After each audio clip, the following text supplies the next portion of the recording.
নমস্কাৰ। আলোড়নৰ সকলো দৰ্শকলৈ মোৰ আন্তৰিক শুভেচ্ছা জ্ঞাপন কৰিছোঁ, ধন্যবাদ জনাইছোঁ। আজি আলোড়নৰ এই বিশেষ অনুষ্ঠানটোলৈ মোক আমন্ত্ৰণ কৰাৰ বাবে মই আলোড়নৰ অংকুৰ বৰা আৰু তেখেতৰ সতীৰ্থসকলক আন্তৰিক কৃতজ্ঞতা জ্ঞাপন কৰিছোঁ।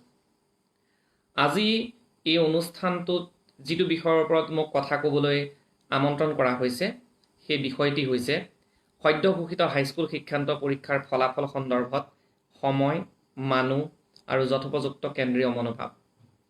গতিকে বিষয়টো যিহেতু হাইস্কুল শিক্ষান্ত পৰীক্ষা, গতিকে প্ৰথমতে মই হাইস্কুল শিক্ষান্ত পৰীক্ষাৰ ফলাফলৰ বিষয়ত দুষাৰমান কথা কৈ দিব বিচাৰিছোঁ যে হাইস্কুল শিক্ষান্ত পৰীক্ষা আমাৰ যিটো আমি জনপ্ৰিয়ভাৱে মেট্ৰিক পৰীক্ষা বুলি কওঁ, সেই মেট্ৰিক পৰীক্ষা প্ৰতি বছৰেই হয়। প্ৰতি বছৰেই পৰীক্ষাৰ ফলাফল ওলায় আৰু তাক লৈ কিছুমান ছাত্ৰ ছাত্ৰী যথেষ্ট সুখ্যাতিৰে উত্তীৰ্ণ হয় আৰু কিছুমান ছাত্ৰ ছাত্ৰীয়ে তেওঁলোকে আশা কৰা মতে ফলাফল লাভ নকৰে। গতিকে এইটো এটা গতানুগতিক বিষয়, কিন্তু এইবাৰৰ সময়টোত কিছু পাৰ্থক্য আছে। সেই পাৰ্থক্যটো হৈছে কি যে আমাৰ ছাত্ৰ ছাত্ৰীসকল এই বছৰ এটা বিশেষ পৰিস্থিতিৰ মুখামুখি হৈছে।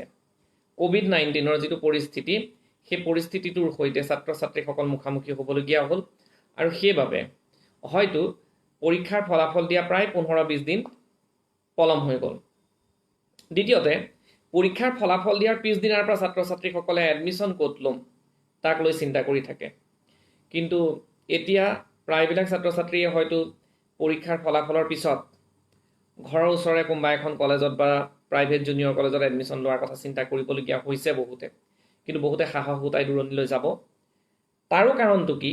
কিয়নো বহু হোষ্টেল এতিয়া কোৱাৰেণ্টাইন চেণ্টাৰ কৰি থোৱা আছে, বা মাক দেউতাকৰ মনটোত এটা ভীতি-বিহ্বলতা আছে যে মোৰ ল'ৰাটো বা মোৰ ছোৱালীজনী বুকুৰ পৰা আঁতৰাই ইমান দূৰত পঠিয়াম, তেওঁলোক সুৰক্ষিত হ'ব জানো?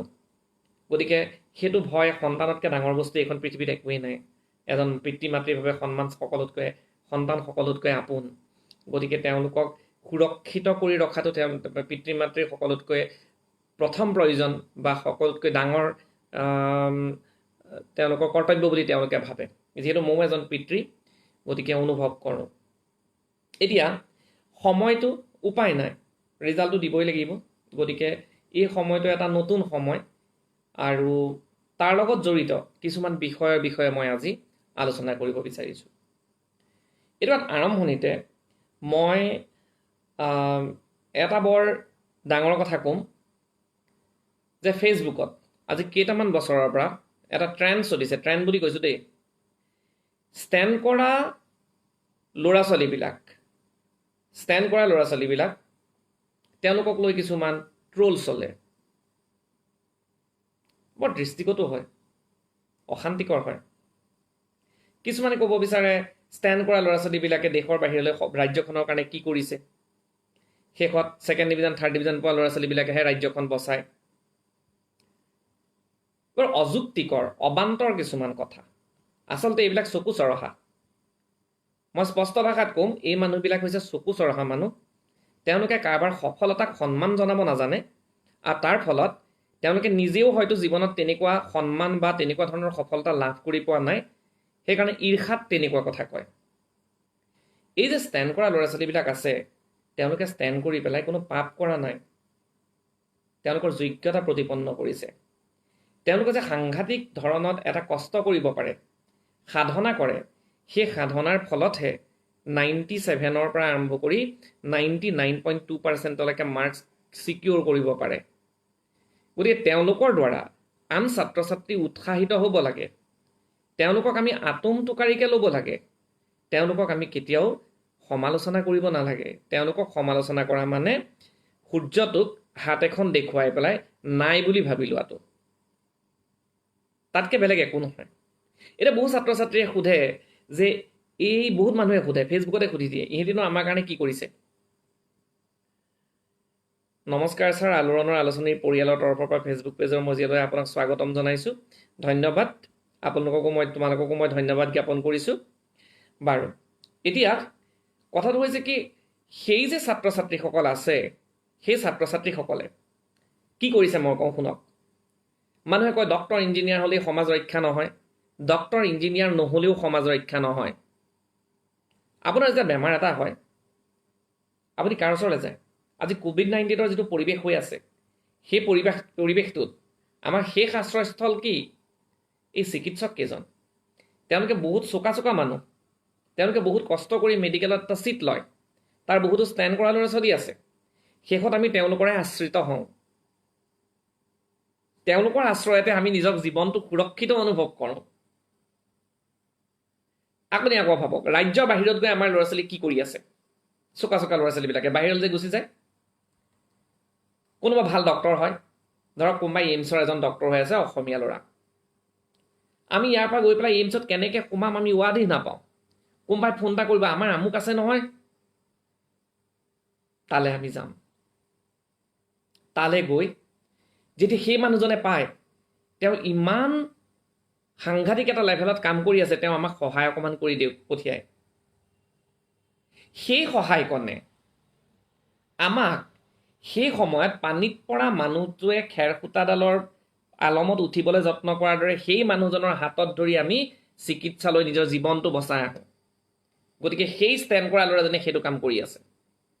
দ্বিতীয়তে, ভাল ইঞ্জিনিয়াৰ, ভাল চাইণ্টিষ্টে নতুন বস্তু আৱিষ্কাৰ কৰি আছে। তেওঁক আমি দেখা পোৱা নাই।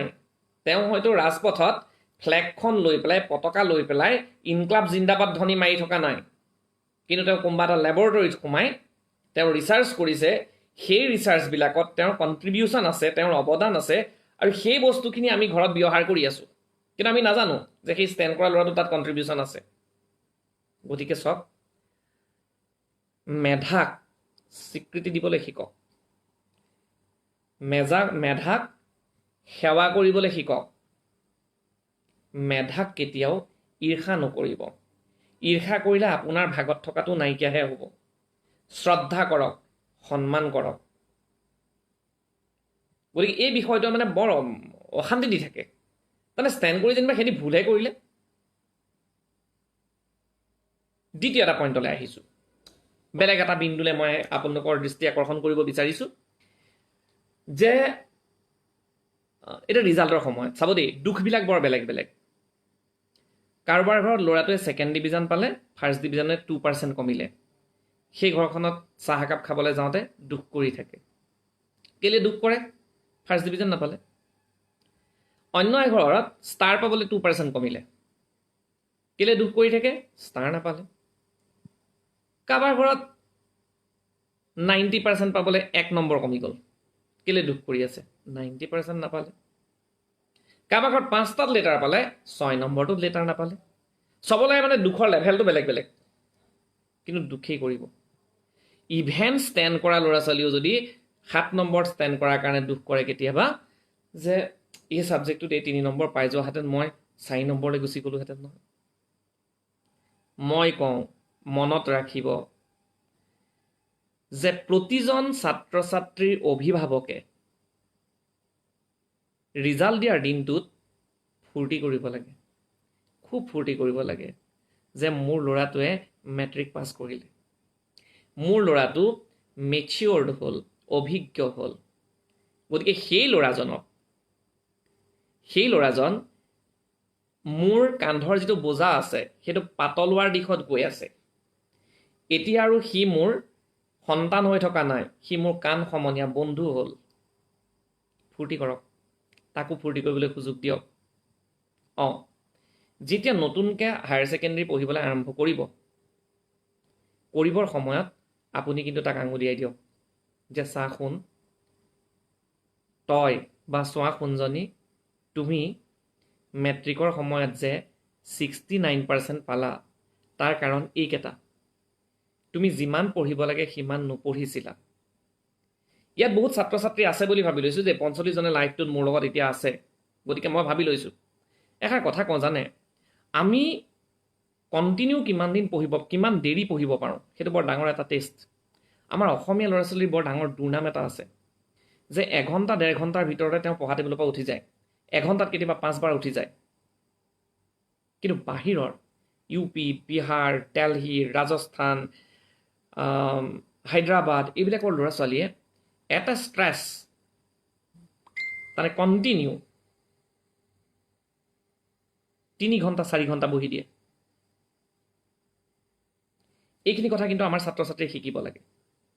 বাৰু মই আগৰ পইণ্টলৈ ঘূৰি আহিছোঁ যে আমি যেতিয়া এনালাইচিছ কৰিম, প্ৰতিটো বস্তু এনালাইচিছ কৰা এটা নিৰ্দিষ্ট সময় থাকে। গতিকে নতুন বৰ্ষ আৰম্ভ কৰিবৰ সময়ত আমি ক'ব লাগিব যে তুমি যদি ভালকৈ পঢ়িলাহেঁতেন তোমাৰ পাৰ্চেণ্টেজ হয়তো 69 নহয় 89 হ'লহেঁতেন। গতিকে তোমাৰ পৰা মই এইটো আশা কৰোঁ যে তুমি কষ্ট কৰা। তোমাৰ এই সময়ত মেইন কামটোৱেই হৈছে, প্ৰধান কৰ্মটোৱেই হৈছে পঢ়া শুনা কৰা। আৰু পঢ়া শুনা কৰাটোতেই তুমি নিজকে আত্মনিয়োগ কৰি দিয়া, সাধনা কৰা। এই সাধনা কৰাৰ পিছত যদি তুমি ভাল ফলাফল নোপোৱা মোৰ দুখ নালাগে, কিন্তু তুমি, মোৰ বিশ্বাস আছে, মই দৃঢ় বিশ্বাসী যে তোমাৰ মাজত সাংঘাতিক প্ৰতিভা আছে আৰু সেই প্ৰতিভা তুমি কষ্ট কৰিলে, তুমি সাধনা কৰিলে সেই বিকাশ হ'বই। এই জ্ঞানখিনি ছাত্ৰ ছাত্ৰীক দিব লাগে।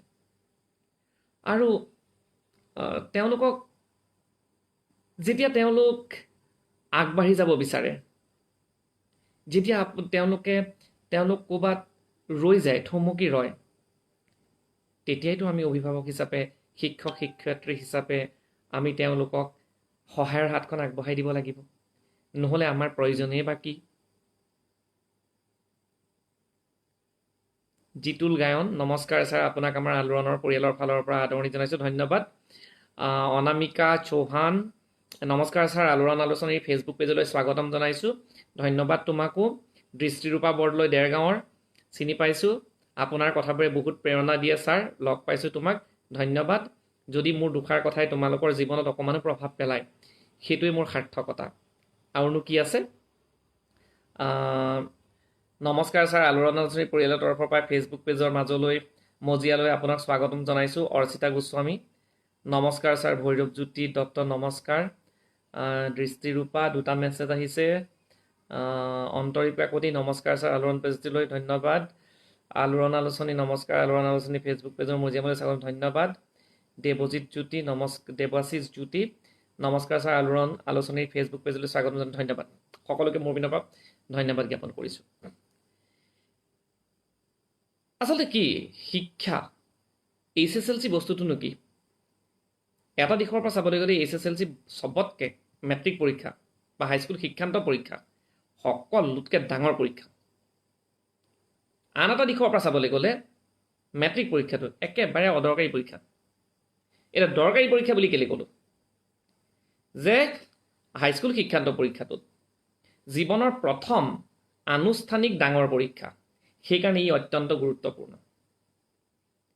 দ্বিতীয় কথা, এখন ৰাজ্যত কণ্ডাক্ট হয় পৰীক্ষাটো, সেইকাৰণে বৰ গুৰুত্বপূৰ্ণ পৰীক্ষা। তৃতীয় কথা, এই পৰীক্ষাটোলৈ তোৰ বাবে যেতিয়া প্ৰথমবাৰৰ বাবে কোনোবা ছাত্ৰ ছাত্ৰীয়ে প্ৰস্তুতি চলায়, তেওঁলোকে জীৱনৰ কেইটামান বস্তু শিকে। প্ৰথম কথা হৈছে ধৈৰ্য। 10-12 ঘণ্টা 15 ঘণ্টালৈকে দিনটোত পঢ়ি থকাৰ সেই ধৈৰ্য। দ্বিতীয় কথা, তেওঁলোকৰ প্ৰচেষ্টা, কিবা এটা কাম কৰিবলৈ সফলতা পাবৰ বাবে নিৰৱচ্ছিন্ন প্ৰচেষ্টাৰ যে প্ৰয়োজন, ত্যাগ স্বীকাৰ কৰাৰ যে প্ৰয়োজন, এই মোবাইলটো নোহোৱাকৈ থাকিলোঁ, এই টিভিটো নোহোৱাকৈ থাকিলোঁ, চিনেমা চাবলৈ নগ'লোঁ, ক'ৰবাত বাৰ্থডে পাৰ্টি এটালৈ নগ'লোঁ, ত্যাগ কৰিবলৈ শিকিছে। গতিকে এই কথাবিলাক HSLC শিকাই দিয়ে, সেইকাৰণে বৰ গুৰুত্বপূৰ্ণ। আৰু সেই যে শিক্ষাটো ল'লে, সেই শিক্ষাটোৱে জীৱনৰ পৰৱৰ্তী সময়খিনিত তেওঁৰ কাৰণে সি ব্ৰহ্মাস্ত্ৰ হিচাপে কাম কৰিব। যি নিশিকিলে, যি ছাত্ৰ ছাত্ৰীয়ে সেই কথাখিনি সেই সময়টোৰ পৰা নিশিকিলে, কষ্ট নকৰিলে, তেওঁ সেই কথাখিনি তেওঁৰ কাৰণে কিন্তু ভৱিষ্যত জীৱনত অপকাৰ কৰিব, শিকিবলৈ নাপালে। গতিকে সেইকাৰণে HSLC এক্সামিনেশ্যনটো হৈছে খুব গুৰুত্বপূৰ্ণ। আৰু এটা দিশত গুৰুত্বপূৰ্ণ, আমাৰ অসমতে বহু শিক্ষানুষ্ঠান আছে, যিখিনি শিক্ষানুষ্ঠানত ধৰক এটা নিৰ্দিষ্ট পাৰ্চেণ্টেজ পালেহে ছিট পায়। কোনোবা এখন শিক্ষানুষ্ঠান খুব ভাল ফলাফল হয়, ছাত্ৰ বা ছাত্ৰীগৰাকী তাত পঢ়িব বিচাৰিছে। তাত পঢ়িবৰ বাবে ধৰক 90% লাগে, তেওঁ যদি 82% পায়, সেই শিক্ষানুষ্ঠানটোত অধ্যয়ন কৰাৰ সুবিধাকণ তেওঁ নাপাব। সেই সুবিধাকণে তেওঁক মাইণ্ডত কম্পিটেটিভ মাইণ্ড এটা ক্ৰিয়েট কৰে, যিটো জীৱনত বৰ প্ৰয়োজনীয়। সেইটো এটা দিশ।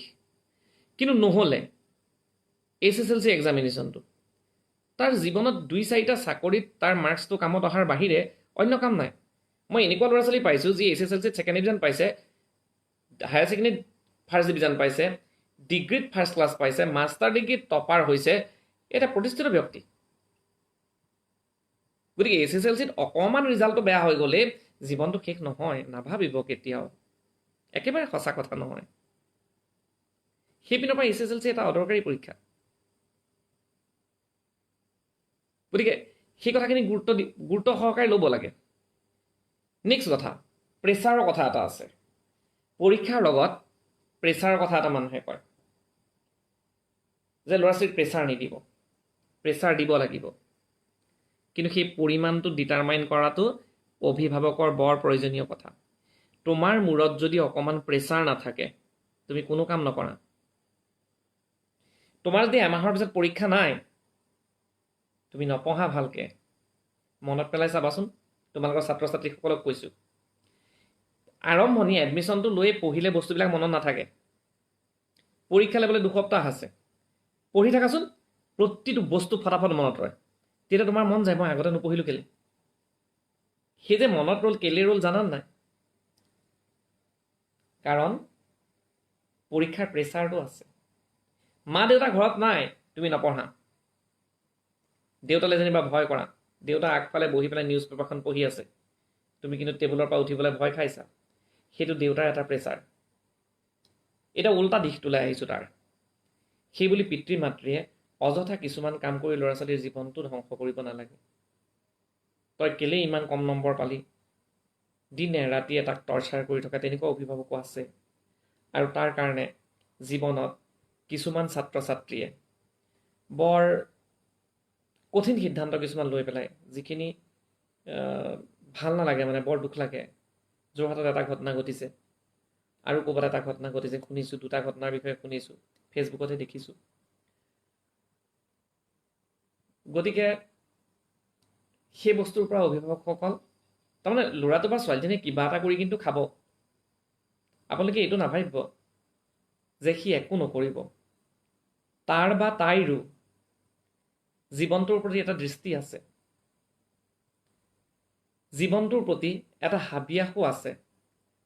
সি বা তাইও চিন্তা কৰে যে জীৱনটোত মই কিবা এটা কৰি খাম। হয়তো সি পঢ়ি ভাল নাপাব পাৰে, হয়তো তাৰ প্ৰতিভাৰ অন্য এটা দিশ থাকিব পাৰে। সেই দিশটোতো আপুনি তাক ছাপোৰ্ট দিয়ক। বহুত কথাই কৈছোঁ ইতিমধ্যে, সময় কিমান হ'ল প্ৰকৃতে মোৰ চাবলৈ মোৰ ওচৰত অপশ্যন নাই। আছে এতিয়া মই মেছেজ আপোনালোকৰ পিনৰ পৰা কিবা আহিছে নেকি প্ৰশ্ন, তাক চাব খুজিছোঁ।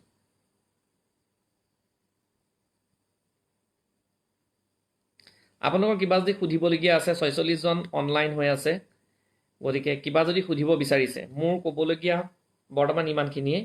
গতিকে আপোনালোকৰ দীপেন বৰা নমস্কাৰ, চৰানন বৰা মন পৰশাৰ প্ৰেৰণাদায়ক ধন্যবাদ। যদি মোৰ এই 2-4 শাখাৰ মই কোনো ধৰণৰ পূৰ্ব প্ৰস্তুতি নোহোৱাকৈ কথাখিনি কৈ আছোঁ, কিয়নো প্ৰায় 19-20 বছৰ শিক্ষকতাৰ লগত জড়িত হৈ আছোঁ, সাহিত্যৰ লগত জড়িত হৈ আছোঁ। সাহিত্যৰ লগত জড়িত হৈ থাকিলেও বহুখিনি কথা এইবিলাকৰ লগত থাকে, আৰু শিক্ষকতাৰ লগত জড়িত হৈ থাকি মই বহুখিনি অভিজ্ঞতা জীৱনত পাইছোঁ। এনেকুৱা ল'ৰা ছোৱালীও পাইছোঁ যি আহি মাক দেউতাকৰ পৰা উপযুক্ত গুৰুত্ব নাপায়, কান্দি দিয়ে। পিতৃগৰাকীক বুজোৱাৰ লগে লগে পিতৃ বা মাতৃগৰাকীকো বুজাবলগীয়া হয়। গতিকে সেই অভিজ্ঞতাখিনিকে সৰুগত কৰি আপোনালোকৰ আগত এই কথাখিনি কৈ আছোঁ।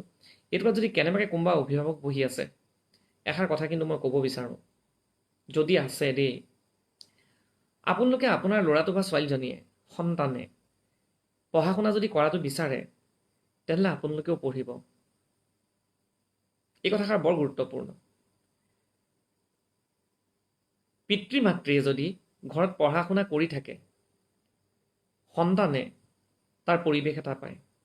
কিন্তু পিতৃ মাতৃয়ে যদি মোবাইলটো লৈ ফেচবুক হোৱাটছআপ ভিডিঅ' গেমত যদি ব্যস্ত হৈ থাকে ল'ৰা ছোৱালীও কিন্তু সেইটো দিশত গুচি যাব। গতিকে আপুনি মোবাইলটো লৈ বা টিভিটো লৈ চিৰিয়েল চাই থাকি অন্য এটা ৰুমত আপোনাৰ ল'ৰাটো বা ছোৱালীজনীয়ে ভালদৰে পঢ়ি থাকক বুলি যদি আপুনি ভাবে সেইটো কিন্তু সাংঘাতিক ভুল ধাৰণা। তেনেকুৱা ধাৰণা আপোনালোকে নকৰিব।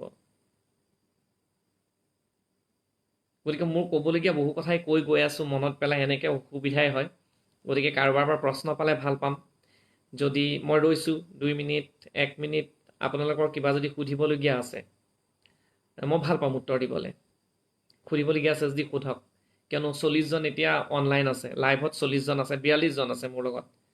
গতিকে এই 42 জনে 44 হৈছেগৈ, 42ৰ পৰা বাঢ়ি বাঢ়ি গৈ আছে 46, মাজতে 50ও পাৰ হৈছিলে, 52 হৈছিলে, 48 হ'ল, এজন কমিলে। গতিকে আপোনালোকৰ কিবা প্ৰশ্ন থাকিলে মই উত্তৰ দিবলৈ ভাল পাম, নহ'লে লাহেকৈ অব্যাহতি ল'ম আৰু। এতিয়া লকডাউনৰ মাজেৰে ছাত্ৰ ছাত্ৰীসকল কেনেকৈ আগবাঢ়িব এই সম্পৰ্কে কওকচোন ছাৰ। এইটো বৰ সাংঘাতিক চেলেঞ্জিং দেই, এইটো সাংঘাতিক চেলেঞ্জিং, কিয়নো লকডাউনৰ মাজত আমাৰ ওচৰত অনলাইন এডুকেশ্যনটো আছে, অন্য উপায় নাই। অনলাইনৰ ক্ষেত্ৰতো অসুবিধা আছে। সেই অসুবিধাটো এনেধৰণৰ যে নেটৱৰ্ক নাপায়। আকৌ প্ৰত্যেকজন ল'ৰা ছোৱালীৰ আৰ্থিক অৱস্থা এনেকুৱা নহয় তেওঁ এণ্ড্ৰইড মোবাইল এটা ল'ব নোৱাৰিবও পাৰে। গতিকে এইটোৰ ওপৰত বিভিন্ন ধৰণৰ ৰিচাৰ্চ চলি আছে এতিয়া, মানে বিভিন্ন ধৰণজনে বিভিন্ন ধৰণৰ মতামত আগবঢ়াই আছে। কিন্তু মই ভাবোঁ যে ছাত্ৰ ছাত্ৰীয়ে কিন্তু কিতাপখন লৈ এতিয়া নিজে পঢ়িব লাগিব আৰু অনলাইন এডুকেশ্যনটোক গুৰুত্ব দিয়াৰ বাহিৰে এই মুহূৰ্তত উপায় নাই, কিন্তু অন্য মই একো পথ দেখা নাই। গতিকে মই ভাবোঁ যে ছাত্ৰ ছাত্ৰীয়ে নিজৰ জীৱনটোক নিজে গুৰুত্ব দি নিজে কিতাপ অধ্যয়ন কৰক, ফোনটো লওক, নুবুজা কথাটো শিক্ষকজনক সোধক, বা অনলাইন যিবিলাক ক্লাছেছ থাকে সেই কথাবিলাককো গুৰুত্ব দিয়ক। ছাৰ, মই কেতিয়াবা 2-এজন অনুজৰ সন্মুখীন হৈছোঁ যোনে জীৱনত এনেধৰণৰ পৰীক্ষাসমূহৰ বাবে প্ৰস্তুতি বহুত কৰে, কিন্তু তেওঁ প্ৰস্তুতিৰ লগতে বহুজনে তেওঁলোকৰ প্ৰতি থকা আশাক অনুপ্ৰেৰণা হিচাপে গ্ৰহণ কৰিব নোৱাৰে, বৰঞ্চ তেওঁলোকৰ বাবে এক বোজাই হৈ পৰে। সেই বিষয়ত অলপ ক'ব নেকি? মই বস্তুটো বুজি পোৱা নাই। অৰ্চিতা গোস্বামী, ছাৰ, মই কেতিয়াবা 2-এজন অনুজৰ সন্মুখীন হৈছোঁ যোনে জীৱনৰ এনেধৰণৰ পৰীক্ষাসমূহৰ বাবে প্ৰস্তুতি বহুত কৰে, কৈছে, ঠিকে আছে, কিন্তু সেই প্ৰস্তুতিৰ লগতে বহুজনৰ তেওঁলোকৰ প্ৰতি থকা আশাক অনুপ্ৰেৰণা হিচাপে গ্ৰহণ কৰিব নোৱাৰে, বৰঞ্চ তেওঁলোকৰ বাবে এক বোজা হৈ হয়। চাওক, এক্সপেক্টেশ্যনটো খুব ভাল কথা। এক্সপেক্টেশ্যনটো এক্সপেক্ট কৰাজনেও কিন্তু বেলেগ ধৰণে চিন্তা কৰিব লাগিব। মই এইটো কৰাতে ব্যক্তিগত কথা এটা আনো, আপোনালোকে বেয়া নাপাব। মোৰ ল'ৰাটোৱে SSLC দিছিলে এইবেলি, খুব মানে বৰ বেছি নপঢ়ে, পঢ়ে আৰু অকণমান, পঢ়াটো কিন্তু কম, মানে ষ্টুডিয়াছ নহয় ইমান বেছি। মই আশা কৰি আছিলোঁ 91% এটা পাব, সিও আশা কৰিছিলে 88% পালে। প্ৰথমতে মনটো মোৰ অন্য এজন পিতৃৰ দৰে বেয়া লাগিছে প্ৰথম অৱস্থাত, কিন্তু মই যেতিয়া মাৰ্কছখিনি চাই পেলালোঁ, সি এডভান্সত 100 পাইছে, মেথমেটিক্সত 76 পাইছে, যিটো বস্তু গ্ৰহণযোগ্য নহয়, কিয়নো অংকত সি সদায় 95, 97, 98 মাৰ্কছ পাই থাকে স্কুলৰ পৰীক্ষাবিলাকত, কথা এটা 76। মই গতিকে RTI কৰাৰ কথা চিন্তা কৰিছোঁ, বাৰু যি হওক। কিন্তু 90 পাই পেলাই 88 পোৱাটো কি বেয়া পাৰ্চেণ্টেজ নেকি? 90 হোৱাহেঁতেন যে মই সুখী হৈ গ'লহেঁতেন, মই নিজক সুধিছোঁ। গতিকে আজি আমি নৰ্মেল, আমি শান্তিৰে আছোঁ। গতিকে তাক কৈছোঁ যে বোপাই যি হ'ল হ'ল, এতিয়া কিন্তু হায়াৰ ছেকেণ্ডেৰীত তাতকৈ ভাল কৰিব লাগিব, তই পঢ়িলে পাৰিবি। কথাবিলাক তেনেকুৱা। এতিয়া বোজাটো ছাত্ৰ ছাত্ৰী মনোজগতখনৰ ভিতৰত বিচৰণ কৰাটো বৰ টান কাম এটা। সিহঁতি ফুল কোমলীয়া ল'ৰা ছোৱালী, সৰু সৰু ল'ৰা ছোৱালী, 16 বছৰীয়া 15 বছৰীয়া ল'ৰা ছোৱালী, সিহঁতক হেণ্ডেল কৰাটো বৰ টাফ জব এটা। গতিকে তেওঁলোকক উৎসাহিত কৰক, তেওঁলোকক বোজা নিদিব, তেওঁলোকক নতুন নতুন কথা শিকক যে এনেকৈ পঢ়া, এনেকৈ পঢ়া, আৰু তেওঁলোকৰ নিচিনা হৈ লওক, তেওঁলোকৰ নিচিনা হওক, তেওঁলোকক ৰুথলেছ এফৰ্ট দিবলৈ শিকক। গতিকে সেই যে আশা বহুত বেছি সিহঁতক দেখুৱাই দিব নালাগে। আপুনি সদায় যদি কৈ থাকে তই ষ্টেণ্ড কৰিবি, এইটো প্ৰেছাৰ হৈ যাব। কিন্তু সি পঢ়ি আছে, ভাল নম্বৰ পাইছে, আপুনি যদি কথাষাৰ এনেকৈ কয় যে ষ্টেণ্ড মই গুৰুত্ব নিদিওঁ, মোৰ এটা কথা ভাল লাগিছে, তোৰ ষ্টেণ্ড কৰাৰ কোৱালিটি আছে দেই, পঢ়ি যা, ক'ব নোৱাৰি, এনেকুৱা ধৰণৰ যে কথাবিলাক আপুনি কয়, সি হয়তো উৎসাহিত হ'ব আৰু সেইটো কামত আহিব।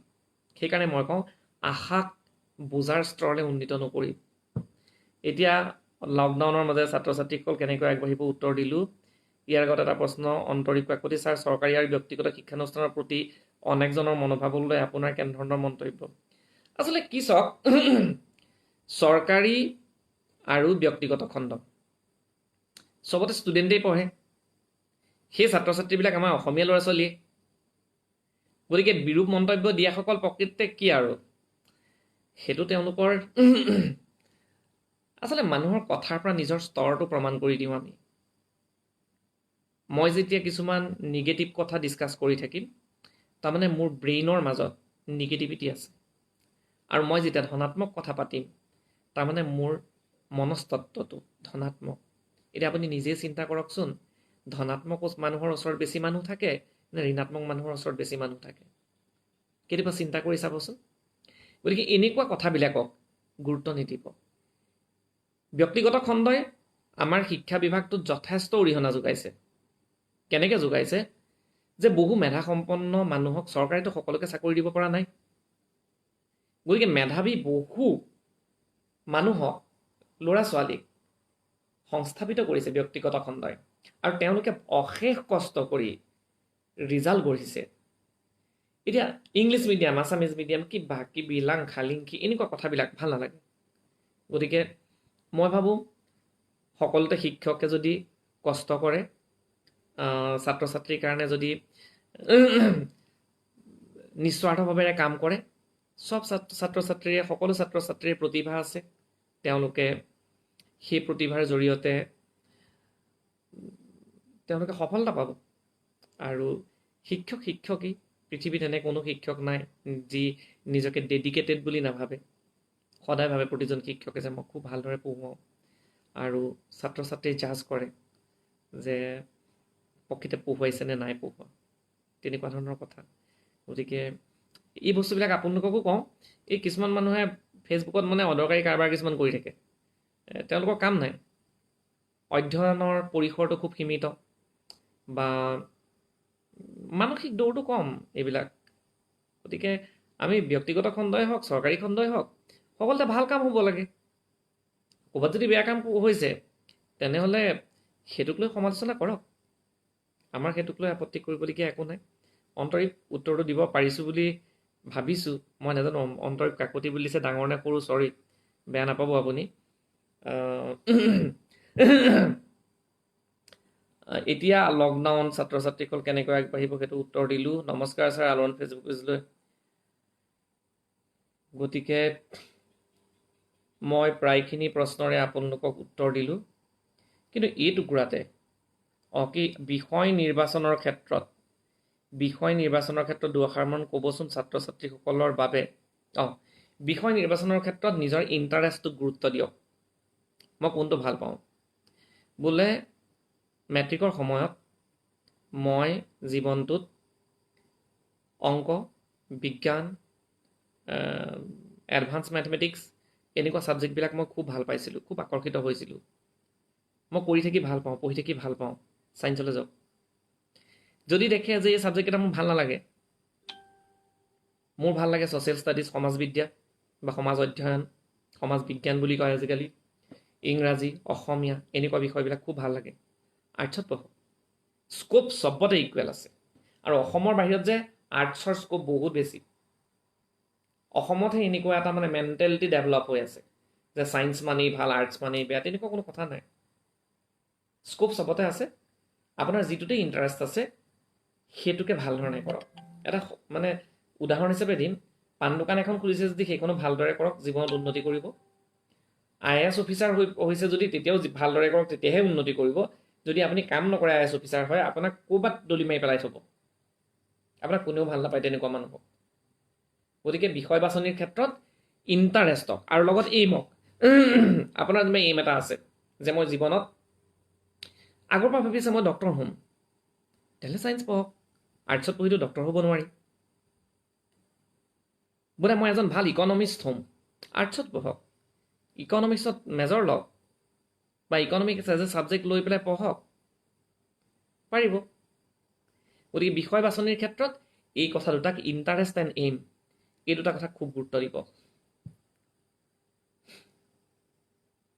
মই কেতিয়াবা দুই এজন অনুজৰ মুখামুখি যোনে এইটো উত্তৰ দিলোঁ।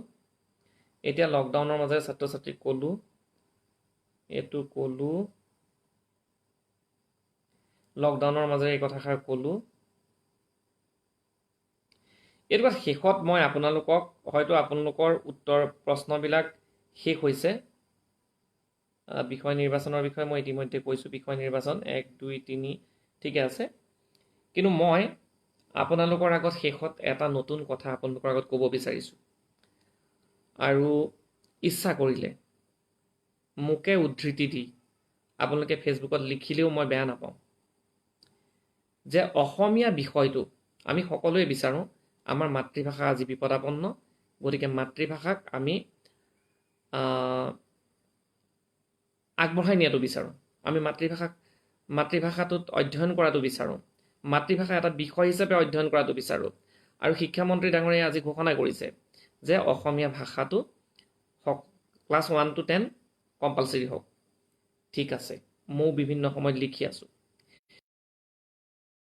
বিষয়টোক লৈ যি ঘটি আছে, আপোনালোকে যোৰহাট জিলালৈ আহক। যোৰহাট জিলাত আজি ল'ৰা ছোৱালীয়ে এডভান্সত 100 পাইছে, ইংলিছত 95 পাইছে, ছায়েন্সত 96 পাইছে, অসমীয়াত পাইছে 63। যদি অসমীয়া ভাষাটো, অসমীয়া বিষয়টো বিষয় হিচাপে দিব বিচাৰিছে, তেনেহ'লে তাত নম্বৰকেইটা দিওঁতে ইমান কৃপণালী কিয়? সেই নম্বৰকেইটাৰ কাৰণে এটা ল'ৰা বা এজনী ছোৱালীৰ জীৱনটো ধ্বংস হোৱা নাইনে? সিহঁতৰ যিটো কনফিডেন্স লেভেল, আত্মবিশ্বাস, সেইটো শেষ হৈ যোৱা নাইনে?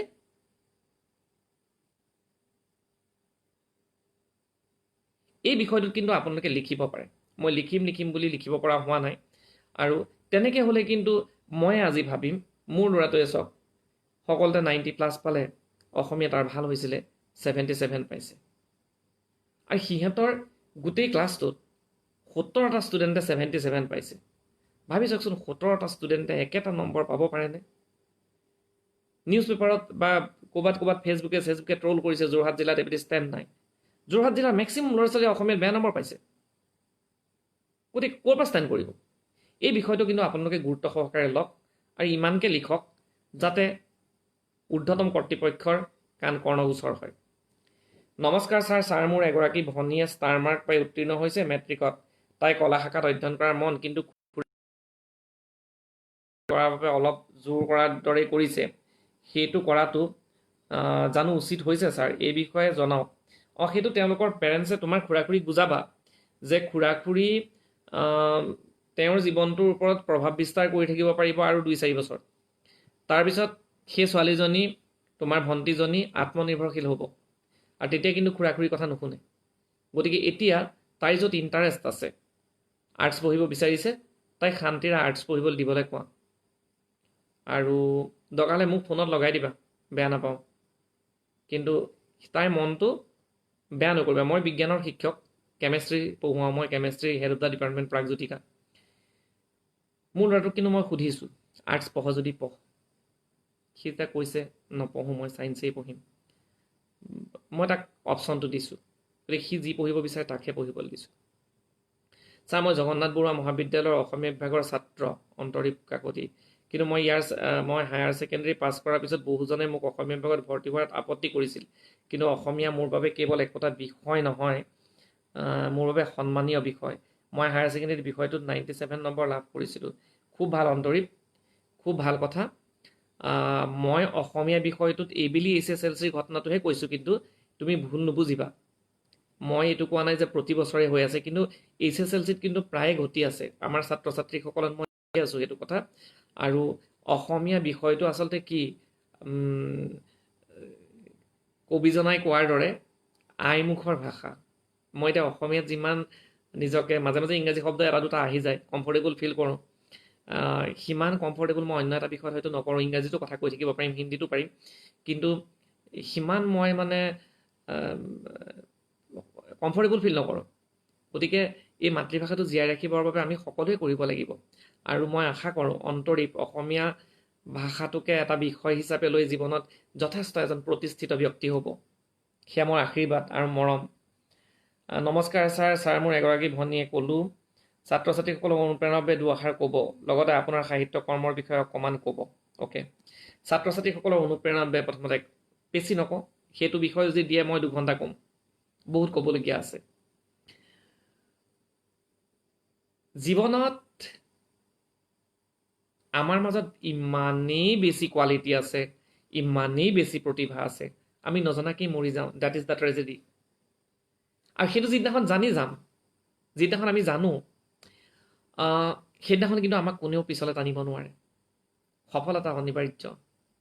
ইয়াত চাই থকা এতিয়া যিখিনি ছাত্ৰ ছাত্ৰী আছে তেওঁলোকক কৈছোঁ, ইয়াত হাত ৰাখা, সকলো চিন্তা বাদ দিয়া, নিজৰ যিটো এইম আছে, জীৱনৰ লক্ষ্য আছে, সেই লক্ষ্যটোক কল্পনা কৰা আৰু ৰুথলেছ, যিটো মানে তুমি নিৰৱচ্ছিন্ন কঠোৰ পৰিশ্ৰম কৰা, সফলতা তোমাৰ আহিব। বহু মানুহে কয় ন, মগজ বহুত থাকিলেহে ভাল ৰিজাল্ট কৰে। আইনষ্টাইনৰ IQ লেভেল 120 আছিলে।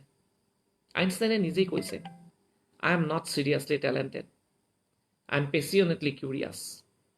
মই বহুত বেছি প্ৰতিভাধৰ ব্যক্তি নাছিলোঁ, কিন্তু মোৰ এটা পেচন আছিলে যে মই জীৱনত মই যিকোনো বস্তু শিকিবলৈ এটা পেচন আছিলে।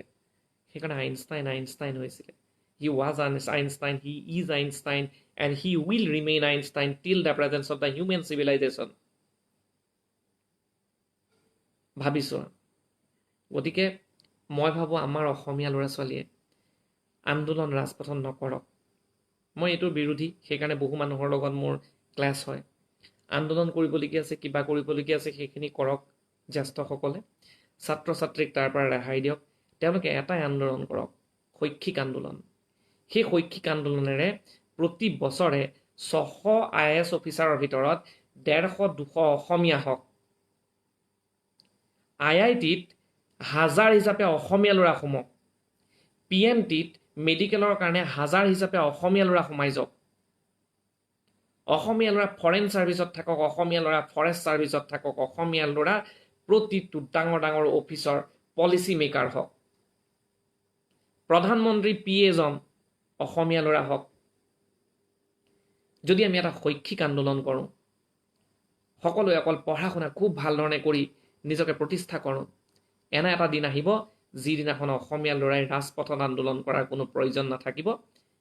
কিয়নো সেই জেগাবিলাকত যেতিয়া অসমীয়া ল'ৰা থাকিব, ৰাজ্যখনৰ কাৰণে সেই এতিয়া অকণমান কাম কৰিলে এইখন স্বৰ্গ হ'ব।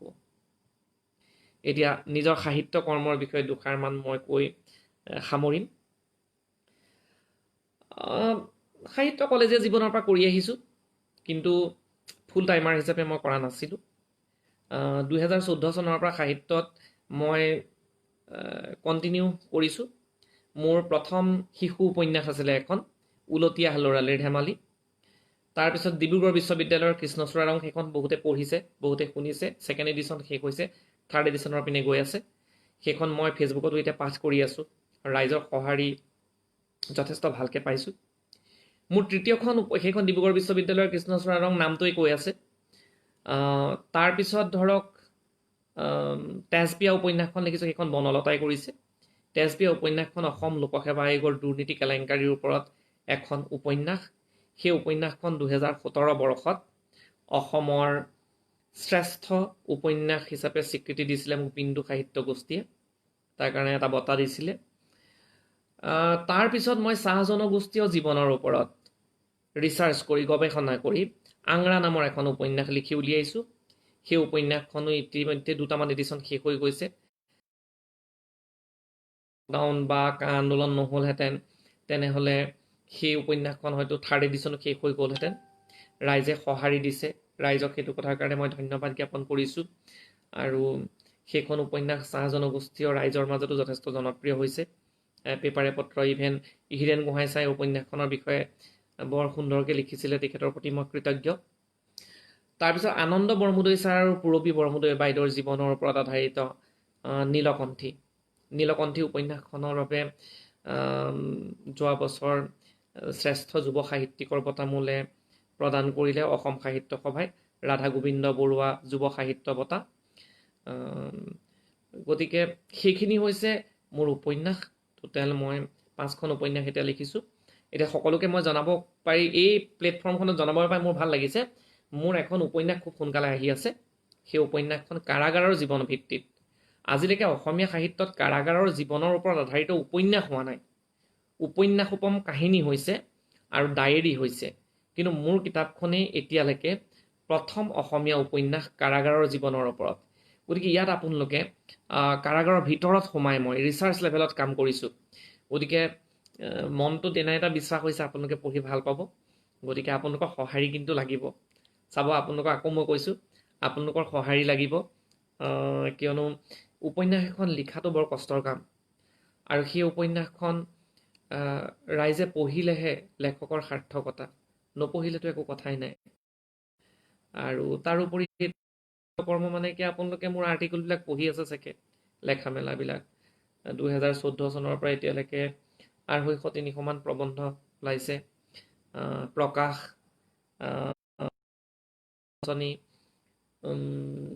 জনমভূমি, বসুন্ধৰা বা তেনেকুৱা ধৰণৰ আলোচনী, অন্য যুগ আলোচনী, এইবিলাকত মোৰ 20মান গল্প প্ৰকাশ হৈছে। কবিতা বিভিন্ন বাতৰি কাকতত প্ৰকাশ হৈছে।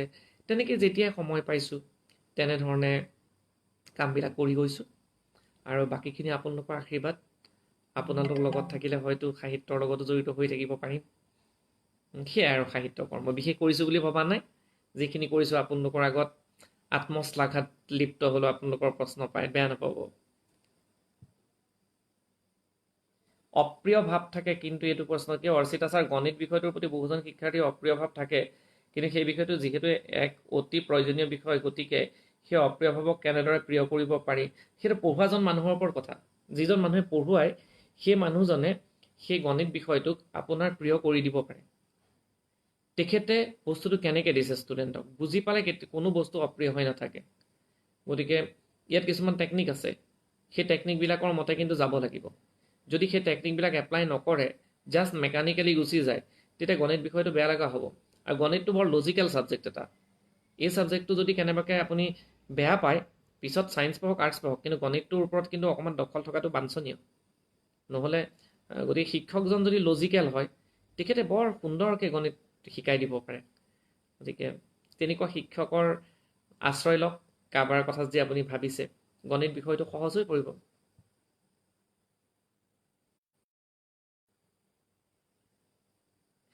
বৰ্তমান শিক্ষা ক্ষেত্ৰত ভাষা হেঙাৰ বুলি বহুতে কয়, এই ক্ষেত্ৰত আপুনি কি ক'ব?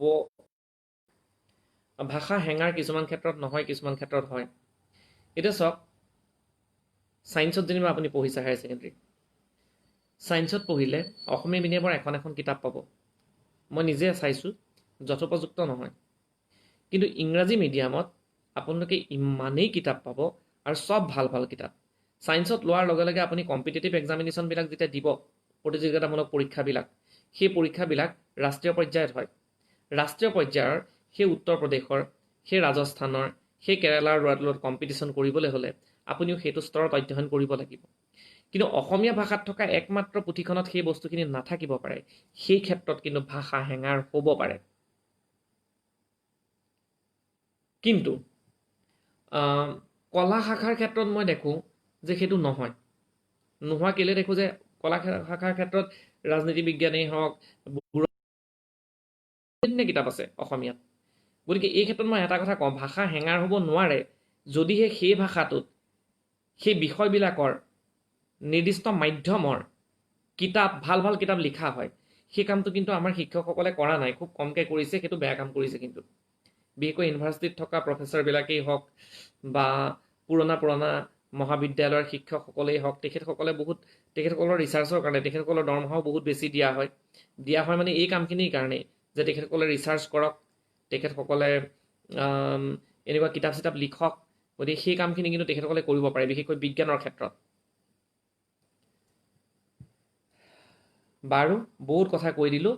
আলোড়নক মই আকৌ ধন্যবাদ জনাই আজিৰ এই আলোচনাৰ ইমানতে সমাপ্তি মাৰিছোঁ। আৰু মোৰ লগত উপস্থিত হৈ থকা এই 52জনৰ পৰা 23জনলৈকে সকলোলৈকে মই কৃতজ্ঞতা জনাইছোঁ, ধন্যবাদ জনাইছোঁ। আৰু মোক এই সুবিধাকণ দিয়াৰ কাৰণে পুনৰবাৰ কৃতজ্ঞতা জনাই এই অনুষ্ঠানৰ ইমানতে সামৰণি মাৰিছোঁ। ধন্যবাদ।